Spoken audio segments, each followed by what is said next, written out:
جب موسیٰ جوانی کو پہنچے اور بھرپور جوان ہو گئے تو ہم نے ان کو حکمت اور علم عنایت کیا، اور ہم نیکوکاروں کو ایسا ہی بدلہ دیا کرتے ہیں۔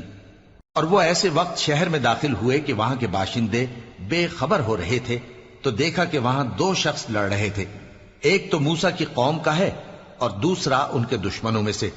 تو جو شخص ان کی قوم میں سے تھا اس نے دوسرے شخص کے مقابلے میں جو موسیٰ کے دشمنوں میں سے تھا مدد طلب کی، تو موسیٰ نے اس کو مکہ مارا اور اس کا کام تمام کر دیا۔ کہنے لگے کہ یہ تو شیطانی کام ہوا، بے شک وہ انسان کا دشمن ہے، کھلا بہکانے والا ہے۔ بولے کہ اے پروردگار، میں نے اپنے آپ پر ظلم کیا، سو تو مجھے بخش دے، تو اللہ نے ان کو بخش دیا، بے شک وہ بخشنے والا ہے، مہربان ہے۔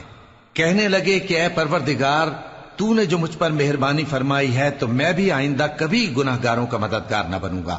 الغرض صبح کے وقت